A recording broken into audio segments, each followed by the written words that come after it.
Erlina Burhan adalah guru besar Fakultas Kedokteran Universitas Indonesia dan dokter spesialis paru yang sangat peduli pada penyakit tuberkulosis. Ia berharap masyarakat tidak menstigmatisasi penyakit tuberkulosis atau TB.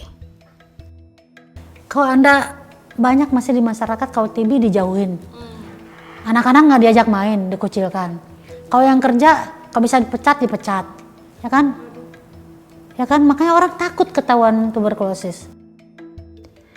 Erlina juga menjabat sebagai Kepala Divisi Infeksi Departemen Pulmonologi dan Kedokteran Pernapasan FKUI.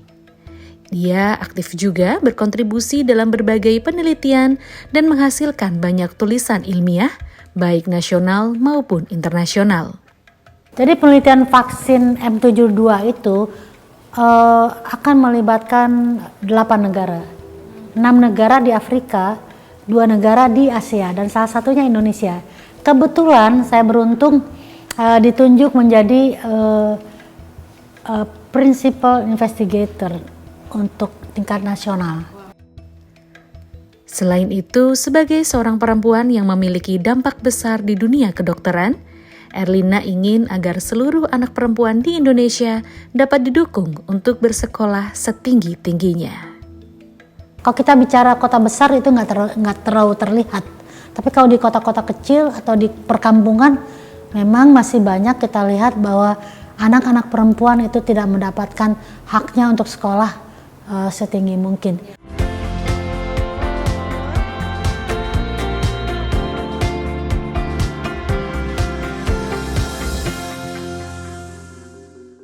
Hai sahabat Liputan6.com, apa kabar? Bincang Liputan6 kembali hadir menemani Anda tentunya bersama saya Sheila Oktarina. Dan hari ini kita akan berbincang dengan seseorang tokoh begitu ya, yang mana beliau ini sudah sering mendapatkan penghargaan. Salah satu adalah tokoh perubahan Republika tahun 2020.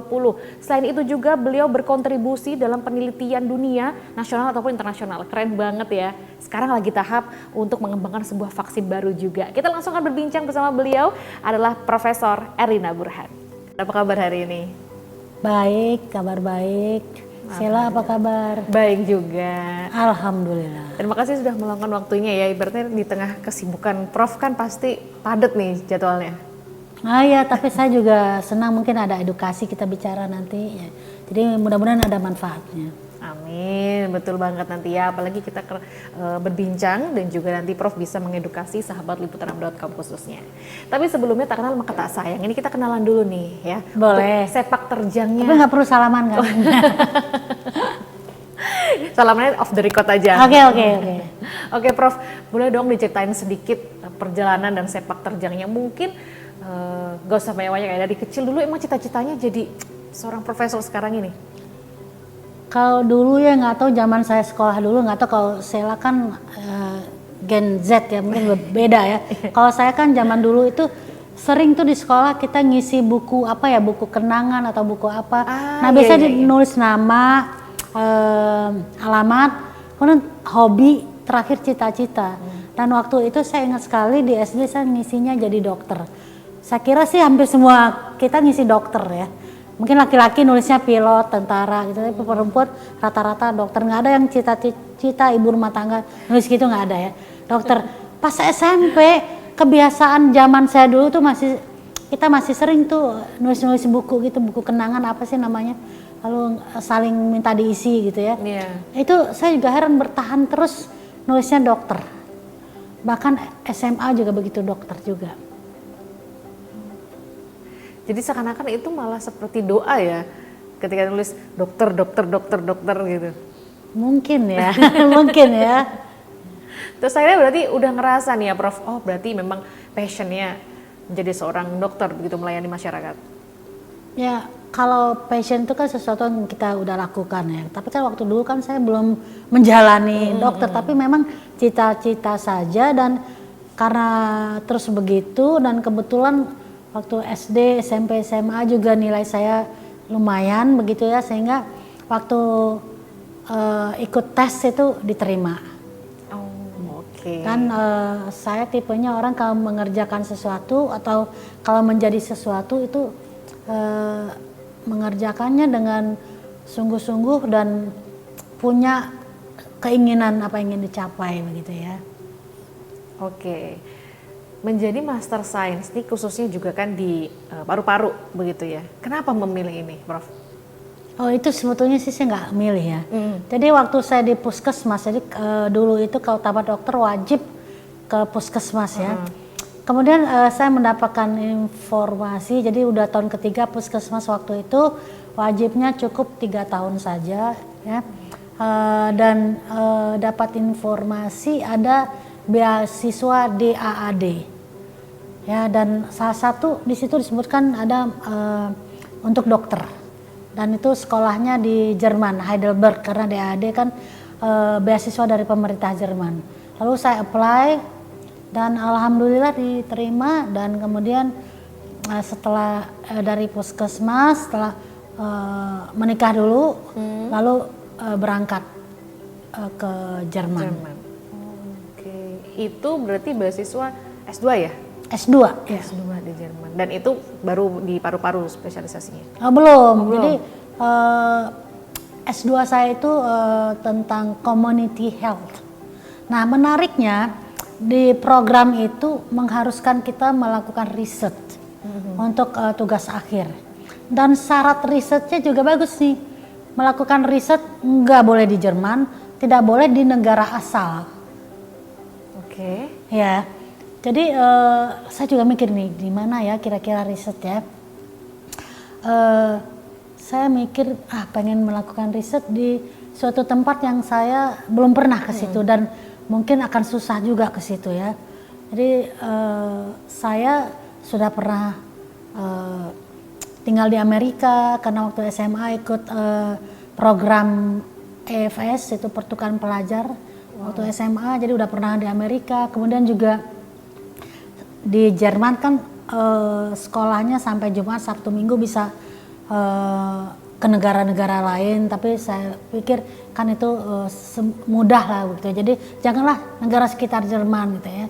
Kalau coba ke benua Australia, saya juga pernah fellow ya 6 bulan. Ya saya belum pernah ke Afrika nih, gitu ya. Wow. Lalu kemudian saya tanya ke institut ini, kalau di Afrika apakah ada penelitian-penelitian yang sedang berlangsung atau proyek yang sedang berlangsung yang saya bisa ikut penelitian di proyek tersebut. Ternyata ada, itu di negara yang namanya Namibia. Ya. Jarang denger ya Namibia. Itu dekat Afrika Selatan. Oke. Ya, dan kebetulan saat itu saya bisa melakukan penelitian tentang tuberkulosis. Waktu itu meneliti tentang mengapa pasien-pasien tuberkulosis itu sebagian nggak selesai berobat sampai sembuh. Jadi saya melakukan wawancara kepada pasien, keluarga, dan juga para petugas. Kendalanya memang ada waktu itu kan masalah bahasa ya. Kalau dokternya, perawatnya bisa bahasa Inggris, tapi pasiennya kan nggak bisa. Bahasanya bahasa Afrika yang di sana bahasanya banyak banget, sama dengan Indonesia, ada Sunda, ada Jawa, ada Padang, ada Batak. Di sana juga gitu, bahkan ada yang bahasa tuh yang gitu loh. Ya akhirnya ya tentu saja saya pakai penterjemah, tapi itulah yang pertama kali saya kemudian memutuskan ini nanti kalau kembali ke Indonesia saya harus ingin mengambil spesialis yang berhubungan atau relate dengan tuberkulosis. Dari situ berarti dari awalnya. situ ya. Walaupun di puskesmas juga ketemu dengan pasien-pasien tuberkulosis, tapi belum ada ketertarikan. Tapi begitu di Afrika meneliti dan mengetahui bahwa tuberkulosis itu banyak sekali masalahnya, bukan hanya masalah medis, saya kemudian saya harus lebih banyak belajar nih. Ya, jadi setelah riset kembali ke Jerman, menyelesaikan S2 dan kembali ke Indonesia, kemudian seterusnya melanjutkan sekolah lagi menjadi dokter spesialis paru di FKUI. Oke. Nah, nge-spill soal FKUI ya. Prof Erlina ini kan baru saja dikukuhkan nih sebagai guru besar tetap di Fakultas Kedokteran UI. Nah, kesibukannya sehari-hari membagi waktunya ini gimana? Jadi sebetulnya sih ya apakah jadi guru besar atau bukan guru besar, guru biasa saja, dosen biasa, kesibukannya sih tetap sibuk ya. Always. Cuman mungkin kalau jadi guru besar ada tuntutan untuk fokus mengajar lebih banyak lagi, dan juga mungkin menambah riset-risetnya dengan membimbing banyak teman-teman dokter dan murid-murid juga begitu ya. Tapi kalau kesibukan saya rasa sih sebelum guru besar pun saya sudah sibuk ya. Apalagi kan sebagai dosen kita punya tridharma perguruan tinggi ya, untuk pelayanan, untuk pendidikan dan penelitian. Jadi 3 aspek itu harus kita penuhi. Oke, tadi kan Prof sempat bilang nih meriset ya, bahkan masih meriset. Ini pertama kali waktu itu yang lagi dikembangkan vaksin TB, itu awalnya gimana itu? Ya, jadi kalau riset saya sih sangat bervariasi ya, tapi memang bidangnya respirasi atau ilmu paru. Ya, mulai dari obat TB, kemudian pada saat COVID tuh tentang vaksin COVID, penelitian untuk obat-obat baru ya, dan kemudian memang sebetulnya sudah lama saya merasakan kebutuhan akan vaksin tuberkulosis. Kalian semua ya, Sheila maksudnya juga mungkin masih ingat atau diinformasikan oleh orang tua bahwa pernah divaksin TB kan, BCG, ingat nggak BCG? Oh iya. Punya bayi nggak divaksin BCG? Iya, BCG ya. sini. Jadi memang vaksin BCG itu adalah vaksin yang sudah lama ditemukan, tahun 1900-an ya, jadi udah 100 tahun lebih. Tapi kita melihat dalam perjalanannya ternyata tidak efektif. Buktinya apa? Harusnya kan vaksin orang nggak sakit lagi, tapi kemudian kan TB terus banyak kan. Di saat ini di dunia kasusnya lebih dari 10 juta kasus baru. Indonesia juga kan lebih dari 1 juta sekarang, 1.060.000 kasus. Artinya apa? Vaksin BCG ini efektif untuk anak-anak, ya, untuk pencegahan TB, dan ditambah lagi salah satu manfaatnya adalah kalaupun anak tersebut kemudian terinfeksi TB dan sakit TB, sakitnya tidak berat. Jadi tidak sampai ke otak, tidak sampai ke tulang, tidak sampai ke usus atau begitu ya. Kan kita mengenal meningitis TB itu TB di selaput otak, TB di tulang, TB di usus. Nah ini kalau di vaksin BCG nggak sampai seperti itu. Nah, dan juga sebetulnya ternyata kemudian kita sadar ini tidak cukup manfaatnya untuk orang dewasa, BCG ini. Saya udah lama nih, jadi memikirkan kalau bercita-cita sih udah terlambat ya, udah tua ya. Tapi dalam 10 tahun terakhir ini selalu memikirkan kenapa ya nggak ada vaksin TB yang baru, dan pernah terpintas ingin sekali menciptakan vaksin untuk TB, atau at least terlibat dalam progres untuk terciptanya vaksin TB ya. Namun tentu saja karena memang infrastrukturnya tidak mendukung, kemudian juga untuk penelitian vaksin itu biayanya besar sekali. Rasa-rasanya kalau tidak kolaborasi nggak mungkin. Nah kemudian saya terekspos dengan suatu vaksin TB yang sudah dikembangkan oleh, pertama sekali sih oleh suatu perusahaan farmasi namanya GSK ya.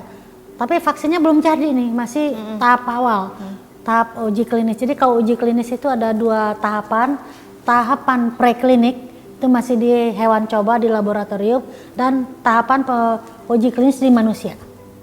Dan itu pun ada fasenya, fase 1, 2, 3. Nah, vaksin TB yang sudah dikerjakan ini masih di preklinik, dan walaupun yang di kliniknya baru fase 2. Nah, dan belum ada namanya, masih pakai kode, namanya vaksin M72, jadi masih pakai kode. Nanti kalau udah terbukti efektivitasnya, barangkali akan ada namanya. Jadi penelitian vaksin M72 itu akan melibatkan 8 negara. 6 negara di Afrika, 2 negara di Asia, dan salah satunya Indonesia. Kebetulan saya beruntung ditunjuk menjadi principal investigator untuk tingkat nasional. Wow. Karena di Indonesia nanti akan melibatkan 5 tempat, dan tapi tentu harus ada PI nasionalnya ya, dan itu saya. Sekarang kita sedang masa persiapan, izinnya sudah ada, izin etiknya sudah ada, kita sedang mempersiapkan. Mudah-mudahan sih kita akan mulai di bulan Mei atau Juni begitu ya, didoakan ya, didoakan mudah-mudahan kita bisa menjalankannya dengan baik dan juga mudah-mudahan berhasil. Artinya efikasinya cukup baik. Kalau efikasinya baik itu akan diproduksi massal dan dipakai untuk seluruh dunia. Dan kenapa saya merasa berbahagia? Pertama kan tadi saya mengatakan pengen sekali ada vaksin baru, dan kalau ini berhasil itu suatu kebanggaan bahwa Indonesia sebagai sebuah negara terlibat di dalam terciptanya vaksin ini. Dan kita sebagai dokter Indonesia juga ikut berkiprah di dalamnya, dan kalau itu memang bisa membantu, itu akan menjadi kebanggaan sekali ya. Ya. Tadi kan Prof sempat mention ya kalau TB itu ada meningitis, ada ini. Jadi memang virus atau memang bakteri TB itu bisa menjalar ya kemana-mana. Ya, jadi tuberkulosis itu kan penyakit menular ya. Tapi jangan salah, banyak masyarakat menganggap oh TB itu penyakit turunan, atau ini dikirim nih penyakitnya lewat santet, makanan segala macam gitu ya. Ya itu masih kita luruskan bahwa tuberkulosis itu adalah penyakit menular yang disebabkan oleh bakteri. Ingatnya bakteri, bukan yang lain-lain, bukan turunan. Dan bakterinya itu ada di udara. Nggak terlihat, dan karena ada di udara bisa terhirup dan masuk ke dalam tubuh. Nah, terhirup lewat saluran nafas. Nah, tapi jangan kemudian merasa ketakutan. Pasien TB di Indonesia kan banyak, kira-kira kasus barunya 1.060.000 per tahun. Lalu semua jadi panik? Nggak usah panik, karena 70% dari orang yang menghirup, Sheila, saya, para kru ini mungkin hari-harinya menghirup. Tapi 70% dari mereka yang menghirup tidak sakit. Karena apa? Karena sistem imunnya mampu melawan sehingga kumannya kalah. Tapi 30% terinfeksi, tapi belum tentu sakit. Terinfeksi artinya kuman TB-nya ada dalam tubuh, ya. Jadi dalam tubuh masuk ke paru, tapi juga bisa masuk ke pembuluh darah dan ke saluran limfe, dan itu kemudian dari itu menyebar ke organ yang lain. Maka ada bisa ke tulang, bisa ke otak, bisa ke liver, bisa ke usus, bisa ke jantung, bahkan bisa ke kulit juga. Nah, jadi 80% menginfeksi paru, jadi sakit TB paru, tapi 20% bisa mengenai organ yang lain.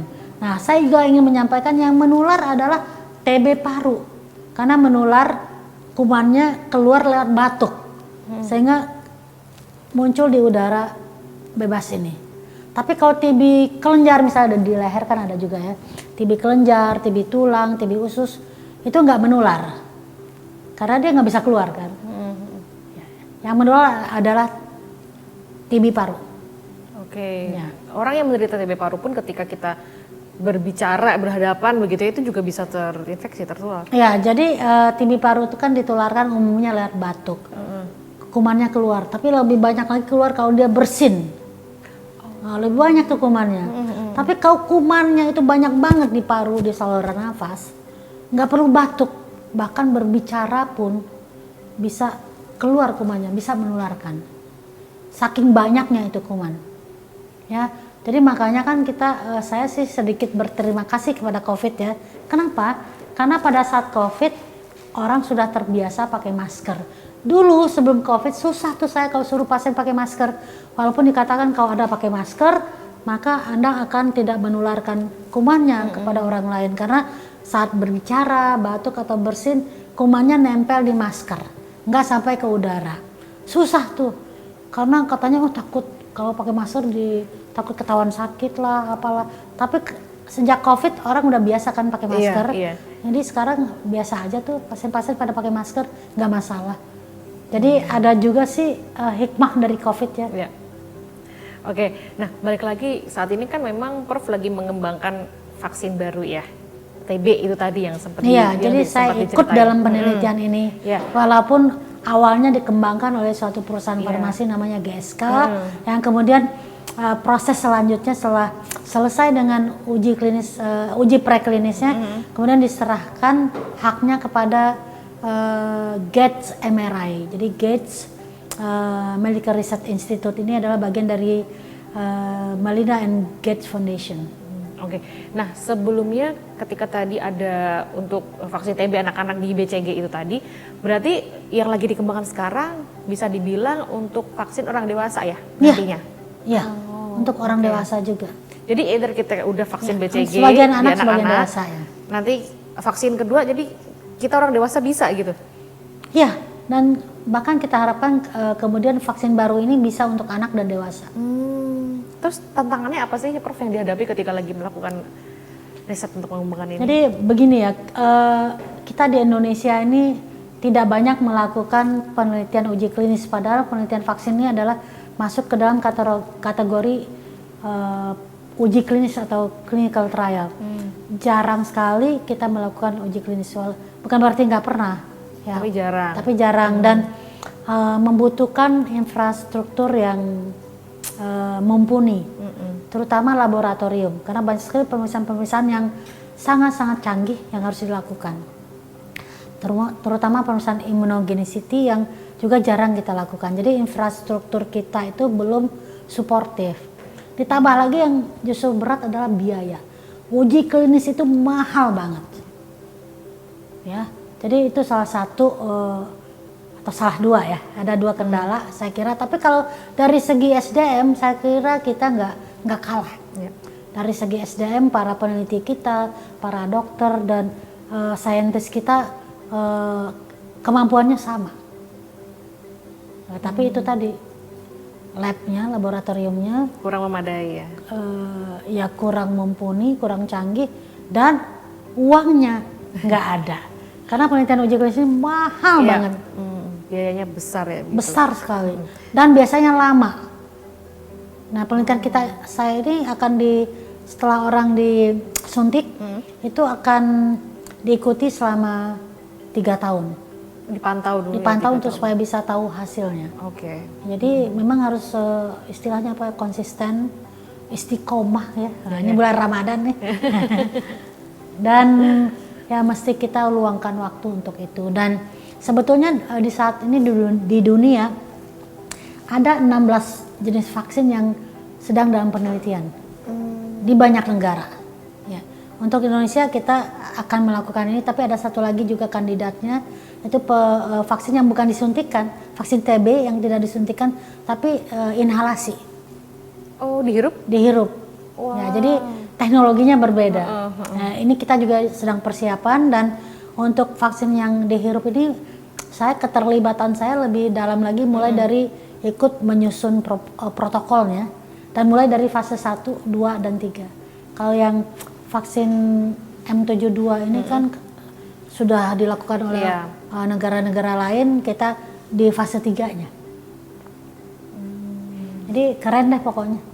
Kita tunggulah ya pokoknya prosesnya ya. Kita doakan sama-sama sahabat Liputan 6. Semoga lancar ya Prof, sehingga bisa nanti kita menikmati juga hasilnya gitu ya untuk kesehatan dan kita. Saya juga minta doa dari masyarakat supaya ini berhasil ya.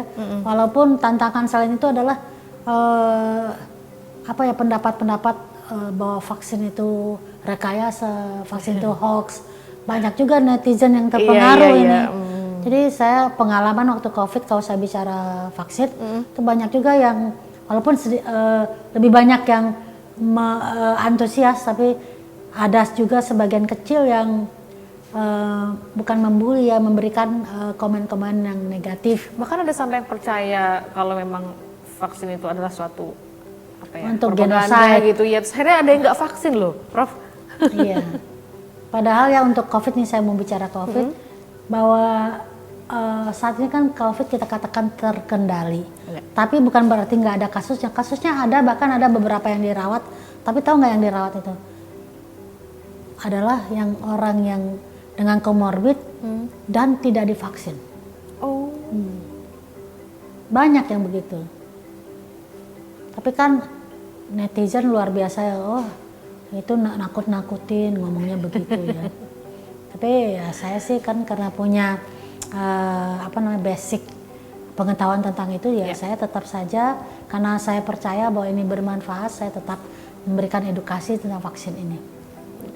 Oke, itu merupakan satu tantangan ya menghadapi komentar-komentar netizen begitu ketika ada suatu informasi baru. Nah, selama menangani pasien-pasien TB begitu ya, ada tantangan tersendiri juga nggak sih, Prof? Oh, tentu saja ada. Pertama adalah bahwa tadi kan saya mengatakan pasien-pasien itu kadang-kadang nggak ngerti tentang TB ini. Pertama menganggap saya nggak ada turunan TB, kok saya TB, jadi denial, menyangkal, karena merasa bukan turunannya nggak ada yang sakit TB. Jadi kita jelaskanlah kembali bahwa TB itu penyakit menular, bukan turunan, bukan dikirim orang ya. Kemudian ada juga mengatakan oke, saya mau minum obat tapi nggak mau lama-lama. Nah, kita tantangan lagi, menerangkan lagi bahwa obat ini memang lama. Penelitian menunjukkan saat ini 6 bulan baru dikatakan sembuh karena kumannya banyak, sifat kumannya berbeda-beda, butuh obat lebih dari 1. Obatnya kan 4 atau 3 macam ya, tapi kebanyakan 4 macam, dan itu lamanya 6 bulan, walaupun kita akan segera mengimplementasikan pengobatan tuberkulosis yang 4 bulan. Jadi makin banyak nih inovasi, kemajuan dari perkembangan ilmu pengetahuan untuk membuat pasien-pasien menjadi nyaman, dan tujuannya sih sebenarnya agar upaya menuju eliminasi TB di tahun 2030 ini semakin menjadi kenyataan. Jadi banyaklah inovasi, baik menemukan teknologi diagnosis terbaru, kemudian juga ada vaksin baru, ada obat-obat baru yang tadinya durasi pengobatan 6 bulan jadi 4 bulan. Bahkan cita-cita dunia sih sebetulnya pengobatan TB ini cukup 2 minggu saja, tapi masih lama. Nah, sekarang intinya kita udah punya loh pengobatan TB yang 4 bulan. Kemudian juga itu untuk yang lebih singkat ya? Lebih singkat, biasanya kan 6 bulan. Yeah. Kemudian juga ada pengobatan TB yang resisten dengan obat yang biasanya 18 bulan, bahkan 2 tahun, yang paling pendek 9 bulan. Sekarang sudah ada yang 6 bulan, dan kita sudah lakukan riset implementasi untuk itu, dan angka kesembuhannya tinggi banget, 97,3%. Jadi saya sangat mengendorse bahwa di Indonesia kemudian pengobatan TB-RO yang hanya 6 bulan ini udah mulai merata dilakukan. Sampai saat ini sih sudah banyak rumah sakit yang bisa di banyak provinsi. Jadi saya sedang bahkan nih ada kemajuan-kemajuan seperti ini ya. Luar biasa. Tadi kan sempat ya Prof bilang kalau TB ini sebenarnya memang dari bakteri di sekeliling kita, di udara, di jalanan, dimanapun ada. Nah, gejala-gejala awalnya untuk mendeteksi kalau memang itu TB itu baik, ya? Saya bicara TB paru dulu ya, karena kebanyakan kan TB paru nih, 80% saya katakannya. Jadi kalau TB paru itu gejala yang paling umum adalah batuk. Oh, batuk ya. Kemudian ada gejala lain yang orang nggak rasain, yaitu badannya anget-anget atau demam tapi nggak terlalu tinggi. Jadi anget gitu ya. Dan kemudian bisa kembali normal tanpa pengobatan. Hilang timbul demamnya. Kemudian ada lagi merasa lesu, letih, lelah, tapi orang suka, ini kan saya kecapean karena kerja, karena lagi banyak tugas gitu ya. Dan nafsu makannya menurun. Ya, sehingga kalau lama-lama nafsu makan menurun, kemudian berat badannya juga turun. Tapi kadang-kadang yang denial bilang, oh ya dok, saya turun karena saya mulai diet, saya olahraganya kenceng, makanya turun. Nih kalau saya dengan terangkan kepada pasien, Anda berat badannya turun ya? Iya. Nah itu salah satu gejala dari tuberkulosis. Oh enggak dok, saya ini memang lagi diet. Ya, adalah upaya-upaya merasa, oh nih berusaha ini bukan nih. Padahal itu adalah salah satu gejala ya. Dan selain itu kalau parunya sudah terlalu luas kelainannya, itu bisa sesak nafas. Tapi itu kalau udah parah ya. Kalau belum parah sih paling batuk-batuk doang. Ya, dan kalau sudah mengenai lapisan terluar dari paru yang kita sebut istilah medisnya pleura, itu biasanya ada nyeri dada. Tapi kalau hanya di jaringan paru sih nggak ada nyeri dadanya. Ya paling batuk, kemudian demam-demam, batuk biasa nih, nggak ada batuk yang biasa. Okay. Orang normal itu nggak batuk. Dari flu kan terus biasanya batuk. Nah, ya, kan itu berarti kan ada flu kan. Ya, jadi manusia normal itu nggak batuk. Kalau sampai batuk itu pasti ada sesuatu. Batuk itu adalah refleks dari saluran nafas untuk membersihkan saluran nafas. Misalnya karena ada dahak, karena proses radang misalnya ada dahak, itu dahak tuh nggak boleh ada di saluran nafas. Jadi maka saluran nafas akan melakukan refleks batuk, dikeluarkan. Kalau TB juga kan ada produksi dahaknya tuh, batuk juga karena ingin mengeluarkan itu. Atau yang mungkin ada batuk yang bukan karena penyakit, ada sih. Umumnya kena penyakit, tapi ada juga yang nggak kena penyakit. Bisa nebak nggak apa? Keselak, batuk kan? Oh iya juga ya. Ya ada satu lagi juga batuk tapi bukan karena penyakit, bukan juga karena keselak. Apa bro? Batuk yang dibuat-buat, misalnya ada ini yang kru-kru nih ada cewek cakep lewat. Nah, untuk menarik perhatian gitu ya. Tapi normalnya orang nggak batuk. Ya. Berarti kalau misalnya batuk dan terus-terusan itu berarti ada something. Ada sesuatu. Dan salah satunya di Indonesia terutama karena kita negara nomor 2 loh di dunia yang beban TB-nya tinggi, nomor 2 di dunia. Jadi kalau untuk Indonesia kalau orang batuk-batuk, pikirkanlah mungkin itu tuberkulosis. Waduh. Dan saya mengingatkan tuberkulosis itu bisa disembuhkan, bisa dicegah. Jadi nggak usah merasa malu, nggak usah merasa takut, periksa aja supaya ketahuan cepat. Kalau untuk COVID kita bisa kok nggak malu-malu. Gue demam nih, gue mungkin COVID mau swab gitu kan. Nah harusnya hal yang sama terjadi untuk tuberkulosis. Iya, kenapa ya mindsetnya kalau TB karena itu malu. tadi, karena stigma, diskriminasi. Kalau Anda banyak masih di masyarakat kalau TB dijauhin. Anak-anak nggak diajak main, dikucilkan. Kalau yang kerja, kalau bisa dipecat, ya kan? Waduh. Ya kan, makanya orang takut ketahuan tuberkulosis. Atau ada sih company yang bagus, disuruh istirahat, disuruh berobat, nanti kalau sudah negatif kerja lagi. Ada yang begitu. Itu keren itu perusahaan kalau begitu ya. Tapi ada juga loh yang nakal-nakal. Akhirnya lama-lama kontraknya tidak diperpanjang. Karena ketahuan TB gitu ya, membawa bakteri. Dengan anggapan, kan menularkan gitu. Loh kan bisa sembuh. Kalau udah sembuh, kalau udah negatif, kalau minum obat sebulan 2 bulan udah negatif, udah nggak menular. Ini nggak usah takut. Jadi untuk pencegahan sekarang nih ya, berarti kita banyak minum vitamin untuk memperkuat sistem imun ini, Prof. Betul, sekali pinter nih pewawancaranya nih. Betul, karena hubungannya terutama adalah dengan daya tahan tubuh atau imunitas. Karena kan kuman TB ada di udara, kita nggak bisa lihat, ya kan? Kemungkinan kita semua bisa menghirup selagi kita bepergian kan. Kita kan nggak bisa milih lewat sini nggak ada TB-nya, nggak bisa, nggak kelihatan. Ini karena sekalian konsultasi juga dan mengedukasi kan lumayan. Boleh. Untuk ketemu profesor langsung gitu ya. Aku seneng kok edukasi. Aku senang kalau masyarakat pinter. Oke. Jadi kapan lagi kan bisa ketemu profesor langsung dan juga membahas soal penyakit TB gitu, karena ada pengalaman sering-sering kesini. Boleh main-main ya. Boleh. Kebetulan dekat juga sih kesini. Pengalaman soal TB. Ada keluarga saya itu yang pernah didiagnosa TB paru gitu ya, sempet batuk-batuk, terus periksa, gejalanya sama tadi yang seperti profesor bilang gitu ya, demam terus hilang timbul, terus pas ketahuan berat badannya turun, kamu makan, iya jadi kurus, terus paru-parunya tuh disedot keluar kayak cairan pink gitu, tapi nggak lama setelah itu malah tulang belakangnya sakit. Ya jadi kan tadi kan saya sudah sempat menjelaskan bahwa kuman TB ini bisa menyerang semua organ tubuh. Ya, jadi bisa ke otak, ke tulang, ke selaput paru, makanya ada cairan tadi itu makanya disedot ya. Itu di luar paru loh sebetulnya. Tapi dia kenapa bikin batuk? Karena dia di selaput paru dia mendesak paru sehingga paru terdesak jadi batuk-batuk, salah satu kompensasinya ya. Nah tapi ingin saya menjelaskan juga nih kepada masyarakat, dimanapun tuberkulosisnya, organ manapun yang terjangkit atau terlibat, obatnya sama. Obatnya sama, OAT, obat anti tuberkulosis. Yang membedakan hanya durasi pengobatannya.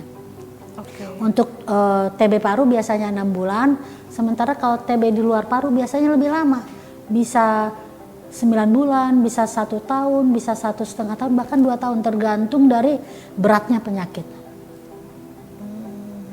Dan itu mempengaruhi tulang belakang kayak jadi keropos gitu ya? Iya, wah Keroposan itu tulang. sakit banget. Kalau pasien-pasien saya itu sakit, saya kasihan banget deh, sampai jalan aja sakit, kata berdiri sakit gitu ya. Udah pakai korset juga sakit. Bahkan ada beberapa pasien yang memerlukan operasi.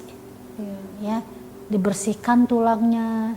Kemudian juga ada yang dipasang pen juga. Tapi walaupun sudah operasi, obatnya tetap Harus diminum. harus Iya. dihabiskan Jangan juga. merasa udah operasi sembuh, enggak. Tetap perlu obat. Agak-agak ngeri-ngeri sedep ya sebenarnya, harus hati-hati. Nggak apa-apa kok, TB ini bisa disembuhkan Ya. dan juga bisa dicegah sebetulnya ya.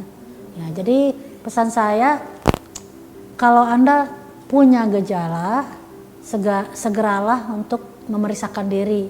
Dan kalaupun terdiagnosis TB, nggak usah panik, obatnya ada, obatnya ampuh dan gratis kalau ke fasilitas kesehatan yang milik pemerintah, itu gratis obatnya ya.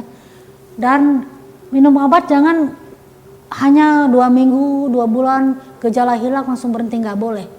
Minum obat harus sampai selesai. Jadi kalau 2 bulan atau 2 minggu itu kumannya belum mati semua, mungkin sebagian mati, sebagian masih lemah. Tapi harus sampai kumannya mati semua, dan itu butuh waktu. Untuk paru 6 bulan ya. Jangan berhenti sebelum 6 bulan atau sebelum ditetapkan oleh dokter untuk berhenti. Karena mungkin tahu lagu What Doesn't Kill You Will Make You Stronger. Nah jadi kalau obat itu tidak sampai selesai, kumannya kan tidak sampai mati. Ya. Doesn't kill ya. Maka kumannya akan menjadi stronger dengan cara bermutasi Di tubuh kita menjadi bisa bermutasi. kuman yang lebih kuat dan kebal dengan obat-obat yang terbukti ampuh. Jadi perlu obat yang lebih keras dengan efek samping yang lebih banyak, dengan durasi yang lebih lama. Jadi jangan sampai putus obat ya. Karena kalau putus obat kemungkinan akan terjadi kebal obat atau resisten dengan obat. Kalau putus cinta lebih gampang ya, tapi kalau putus obat susah. Iya, ntar malah lebih sakit lagi ya. Oke, Prof, ini kalau dilihat-lihat kan sangat aktif juga ya di media sosial ya. Tadi kan Prof juga bilang saya suka mengedukasi gitu kan. Ada platform yang dipilih khusus ya. Ini kan saya lihat-lihat nih di Reels ya, di Instagramnya. Tapi lebih sering di Twitter atau X ya. Kenapa lebih memilih X atau Twitter ini, Prof? Ngikutin juga ya. Jadi sebetulnya Udah centang biru Instagramnya. ya Instagram, kemudian saya aktifnya sih lebih setelah COVID, dari pandemi jadi endemi ya. Kalau waktu pandemi saya sibuk banget. Jadi waktu setelah mulai mereda baru saya aktif lagi ya. Kenapa saya punya IG, punya juga TikTok bahkan, tapi nggak joget-joget ya, lebih edukasi. Ya, dan juga punya Twitter. Ya. Dulu Twitternya sepi, tapi kemudian setelah saya aktif setiap hari saya posting edukasi-edukasi, saya melihat Twitter ini engagementnya lebih banyak komennya, walaupun kalau bicara vaksin komennya ada yang negatif, tapi nggak apa-apa, toh banyak yang positif juga. Dan saya lihat kalau Twitter kan lebih lebih jangkauannya lebih banyak, lebih umum. IG saya banyakkan sih kayaknya dokter ya atau teman-teman saya. Tapi kalau di Twitter kan umum banget gitu, random siapa aja bisa kan. Dan saya senang sih kalau edukasi yang saya sampaikan itu bisa diakses oleh banyak orang. Oke, dan bisa memberikan ini ya, panjang gitu ya. Ya, nulisnya bisa Edukasi. panjang ya. Kalau IG kan capek juga ya. Tapi kalau Twitter kan ya yang penting rajin ngetik aja. Oke, Prof, dengan kesibukan saat ini yang dijalani begitu ya, masih sempatkah me time atau at least ya berkumpul bersama keluarga, buka puasa bareng keluarga? Buka puasa sih selalu saya usahakan ya, karena saya memang setelah bekerja di rumah sakit pemerintah kan saya juga praktek sore ya. Praktek sore, tapi saya dari dulu, dari saya tamat, dari jadi spesialis, saya prakteknya nggak lama-lama. Oh, iya. Jam 4 sampai jam 6, nggak ada tuh saya praktek sampai jam 10 malam, nggak. Dari dulu begitu. Jadi nggak ngalamin tuh saya yang kelelahan sampai malam ya, kelelahan pikiran sih ada ya. Jadi sehingga saya masih ada waktu ya, dan juga kan karena saya anaknya juga banyak ya, anaknya saya 4. Jadi dari kecil itu saya usahakan masih sempat ya mandiin mereka, pakein baju, walaupun nggak bisa nganter tiap hari, sekali-sekali saya usahakan bisa nganter ke sekolah gitu ya, karena saya kerja di rumah sakit nggak bisa jemput gitu ya. Jadi saya usahakan kita tetap punya waktu dengan keluarga, yaitu membatasi waktu praktek. Oke, dan itu merupakan suatu keharusan ya, me time dan berkumpul bersama Ya, keluarga. ya, kalau dengan keluarga kan we time. Oh. Kalau me time sendiri ya, Kalau me time-nya ada? Sukanya me time nggak? ada sih me time-nya sih nggak sengaja ya. Jadi ini kalau anak saya dengar saya dibully juga. Me time-nya, jadi saya kan sering kongres, sering jadi undang jadi pembicara atau rapat, tapi banyak kan sih pembicara ke luar negeri. Nah kalau ke luar negeri itu kan saya nggak kerja, nggak praktek.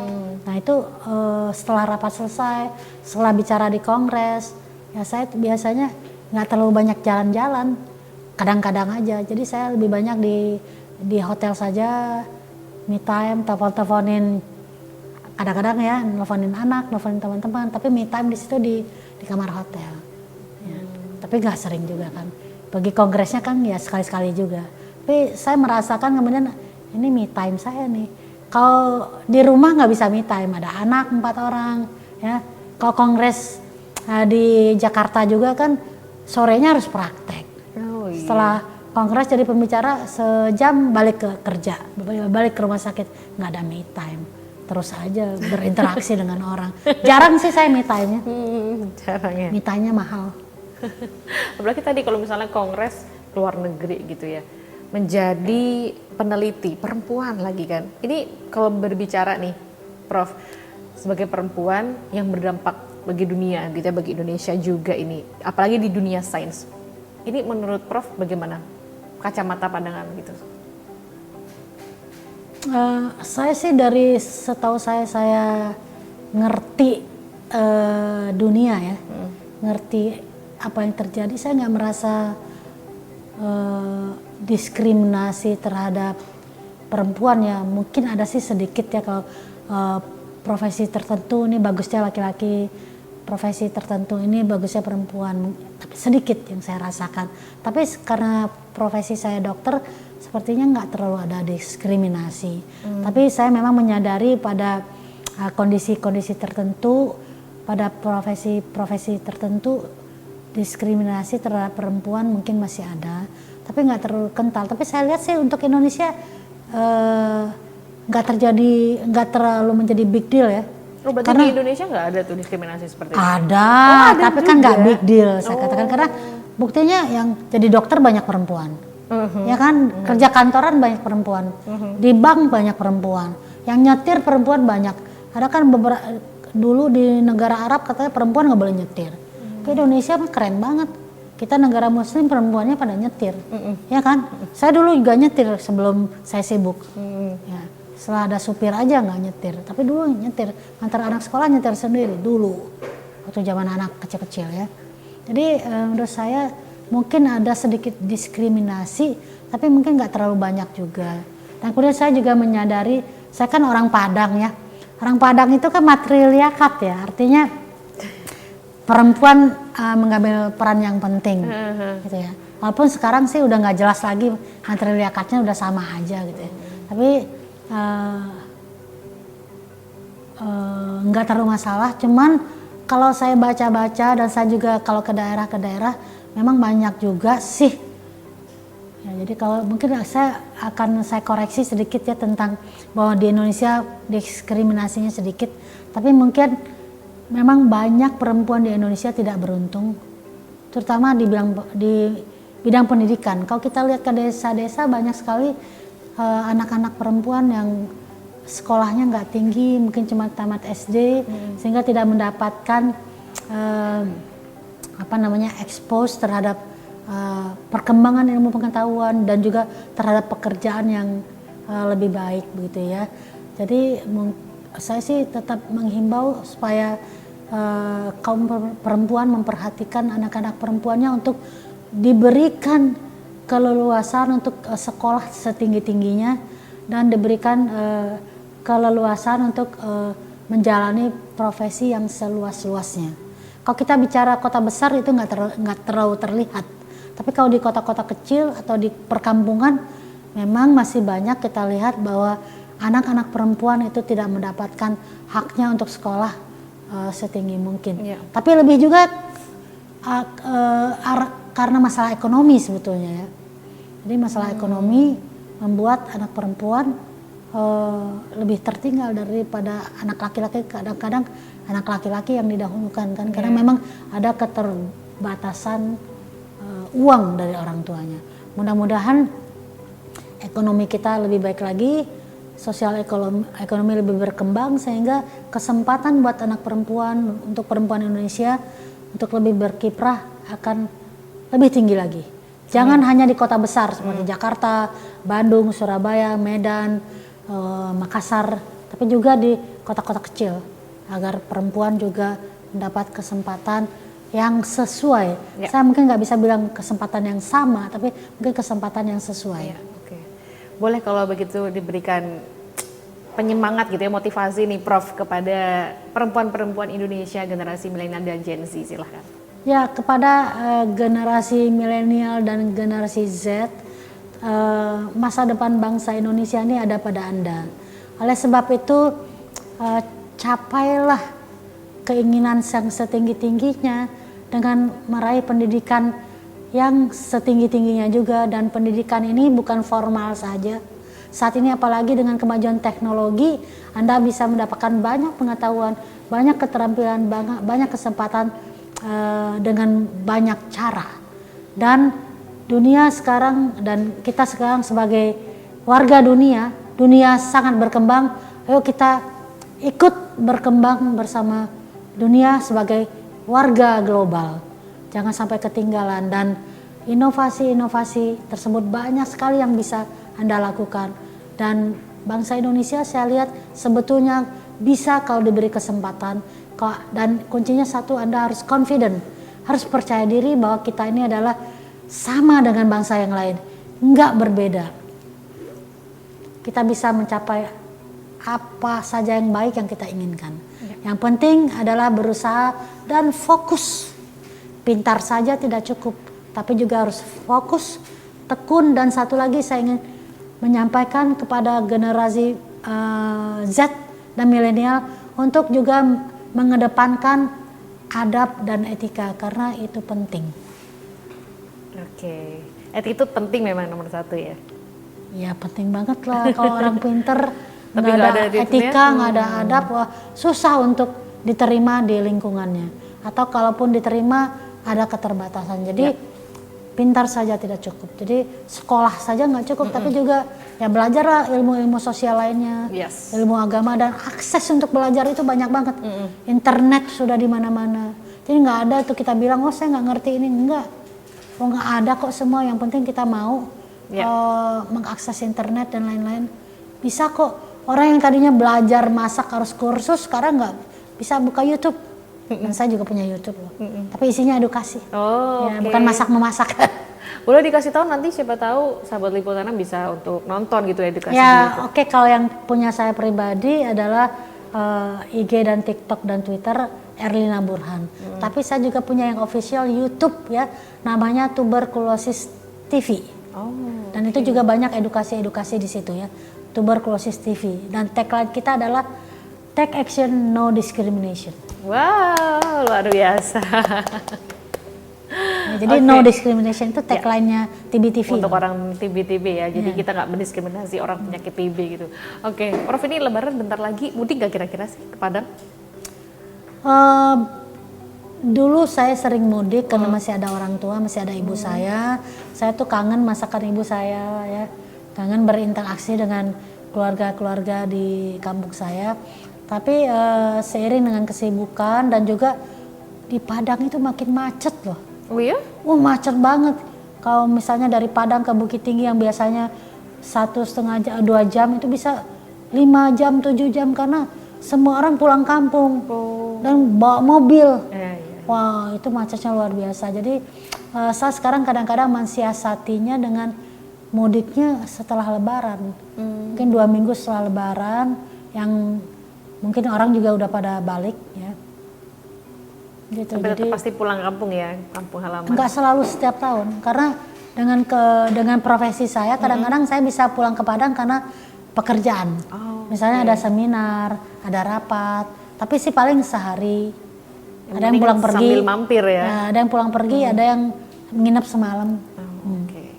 Kalau disediakan hotel biasanya saya menolak, enggak, saya menginap di rumah saya aja. Oh, karena sekalian pulang di sini. Ya sekalian pulang. Oke, luar Dan biasa. hemat juga buat panitia.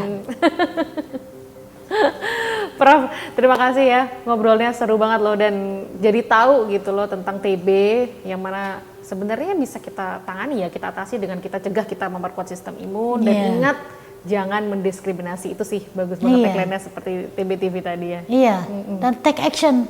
Take action ini artinya bukan buat diri kita Iya. dan keluarga aja. Kalau ada tetangga yang sakit TB juga disupport, dimotivasi supaya minum obat sampai selesai. Iya.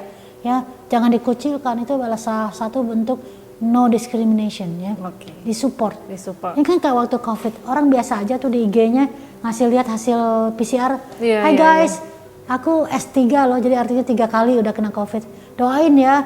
Nah, banyak tuh doa, cepat sembuh, get well soon. Bahkan tetangga kirim makanan gitu. Kok untuk TB nggak begitu? Karena diskriminasi. Iya. Jadi hentikan diskriminasi itu, begitu Iya. ya. Oke, sekali lagi terima kasih Prof. Nanti kalau ada kesempatan Sama-sama. kita ngobrol-ngobrol lagi. Aku Sama-sama. sering-sering di sini nanti ya, biar Boleh, bisa boleh, konsultasi boleh. ya. Boleh. Konsultasi gratis. Oh siap. Oke, terima kasih Prof. Sama-sama. Sahabat Liputan6.com, gimana? Sudah tercerahkan ya? Luar biasa banget obrolan kita di Bincang Liputan 6 kali ini bersama dengan Profesor Dr. Erlina Burhan, yang tentunya di tagline-nya itu ya, di TV TB yang punya beliau itu ya, kita jangan mendiskriminasi orang yang menderita TB, karena sebenarnya TB itu tidak semengerikan itu. Bisa kok kita antisipasi dengan memperkuat sistem imun kita. Luar biasa. Ya udah, kalau gitu usai sudah Bincang Liputan 6 kali ini, next kita akan hadirkan bintang tamu yang luar biasa juga ya. Nanti kita akan berbincang dengan siapa berikutnya. Ya udah, kalau gitu akhir kata saya Sheila Oktarina pamit, mewakili seluruh kerabat kerja yang bertugas, dan sampai jumpa.